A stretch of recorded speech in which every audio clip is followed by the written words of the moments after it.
27. Well, you might wonder why a guy wears weightlifting gloves while shooting tiny little pocket snubby. For anyone who has ever shot a Smith & Wesson J-frame 340 PD with full house loads, you'll understand why I'm wearing gloves.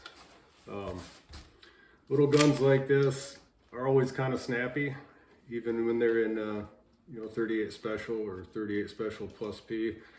But this is in 357 Magnum, and it's the lightest 357 Magnum in production. So same size J-frame as a little 38 snubby, but it's a scandium alloy frame with a titanium cylinder. So this comes in at 11.5 ounces. I changed the grips out. These are some ultralight grips by a company called Hammer Forge. They're a little bit bigger than the stock ones that come with it. The stock grips on this 340 are really small, and I have big hands, so I just couldn't get a good grip on it. This gives a little bit more thickness right here, so it helps a lot. Does absolutely nothing for recoil other than fill your hands up a little bit more.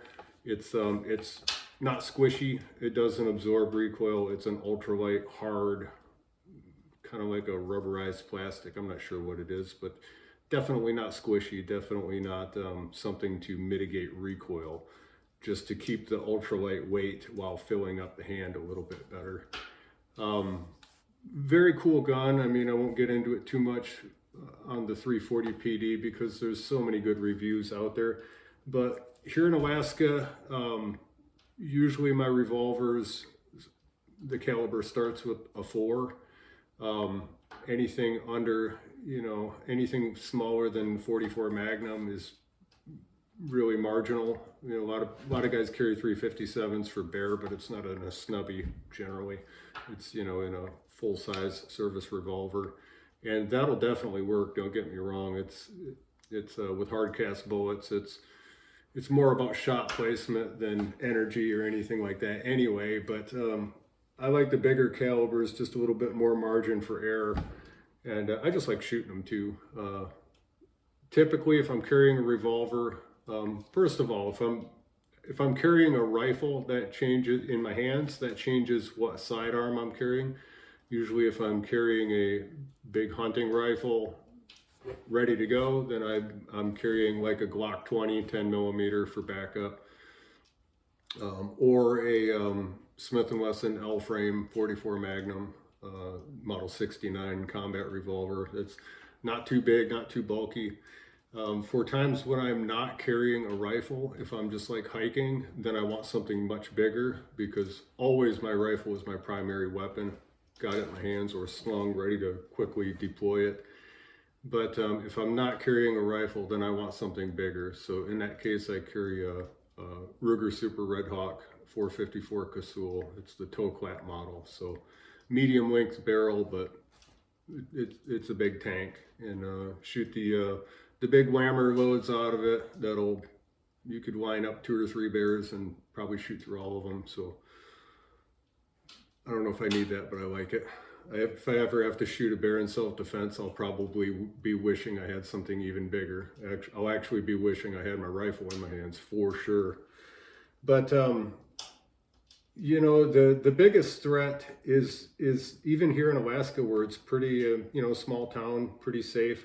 Your biggest threat really isn't from the animals. It's from the two-legged animals, crazy people, tweakers out there, and you just, I always like to have something on me. This is, of course, backup, not really a primary. I still like to I carry my Glock 20 for EDC, usually. And then I'm well situated for, if a moose is stomping grandma on the sidewalk, I can take care of the moose, or a bear, or, a methed out super tweaker, or a gang of them. you know, very well situated with the Glock Model 20. But to have this as a backup, or like some days, you know, I'm just walking out to the garage. I don't have my Glock strapped on. You know, I'm in my freaking sweatpants. With this, I mean, double action only, enclosed hammer, super safe. You can slip this into your pocket. It weighs nothing.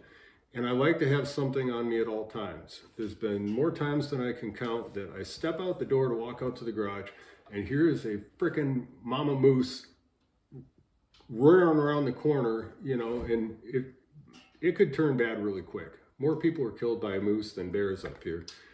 And probably almost as many people killed by moose as by tweakers.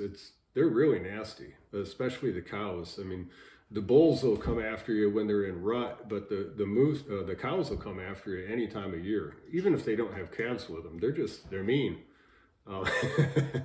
So it's a good idea to have something on you, even if you're just walking out to your car. You know, it's better to have it and not need it than need it and not have it, like they always say.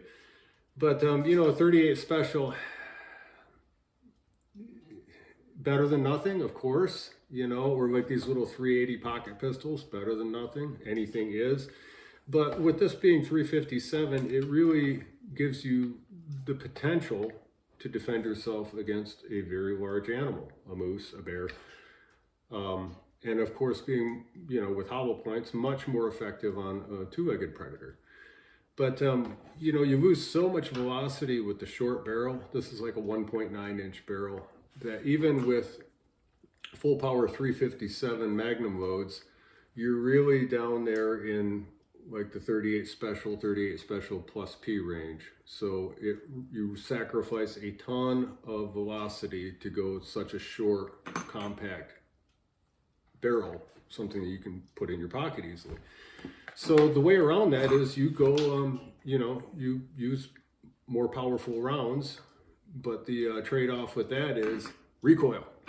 And this thing is nasty. My 454 Casull with full house loads, 454 Casull is a high pressure round. It has a lot of recoil, even in a full size revolver. It's a handful. It's not, you know, it's not as much total recoil as like a 500 Smith & Wesson, but it's a very hard, fast recoil impulse with those high pressure loads. And it'll make your hand tingle after just a couple rounds. And like I said, I'm a big guy, big hands. I like to shoot them, but even if you have big, strong hands, it's like whacking a telephone pole with a metal pipe. It just, it shocks you, it hurts. And you know, after a couple cylinders full, you'll start to flinch. Even if you like it and you're good at it, you'll start to flinch. And this is worse. This is the nastiest recoiling handgun I've ever shot. Not that it's undoable, it's just not fun. And what I'm doing here is I'm working up loads, so I'm shooting a lot of rounds, and it's really not fun. That's why I'm resting it, because I'm trying my damnedest not to flinch. It'll start to get you psychologically. So what I'm after with this is for everyday carry, for general purpose, it's going to be a maximum penetration thing, because where I live, it's going to be bears and moose more than tweakers, at least around my house and my yard. But this will work for the tweakers too. It'll just shoot through 20 of them if you line them up. So what I'm working on is 165 grain DGH, kind of a newer bullet from Hornady. They're loaded in their backwoods line or whatever. I don't buy factory loaded ammunition, so I'm working up my own loads for it. But 165 grain, it kind of looks like a solid, like a hollow point, but it behaves like a solid. It does not expand at all. It even shot through hard barriers. It doesn't expand. It holds together really, really well. Does it penetrate as good as a good hard cast flat nose? No. I haven't tested them back to back, but I've seen enough testing that other people have done that tells me, no, these do not penetrate as much as hard cast. But they're fully jacketed, and one of the other side problems of a revolver this light with the recoil is bullet jump, crimp jump. So when you're shooting those heavy hard cast bullets out of a hard kicking revolver, those bullets will start creeping out even if they're crimped really hard. And hard cast lead, it's mostly lead, is slippery and it's got lube on it. So by the time you get to number 4 or 5 on a cylinder full, those bullets are jumping. They're coming out of their crimp. And the risk is, and it'll get you frickin' killed, that the bullets will jump out so far that it'll lock up your cylinder. And then cylinder won't turn, gun won't fire, and bad news. You know, you fire 3 shots into a charging animal, he's still coming, and now your gun's locked up.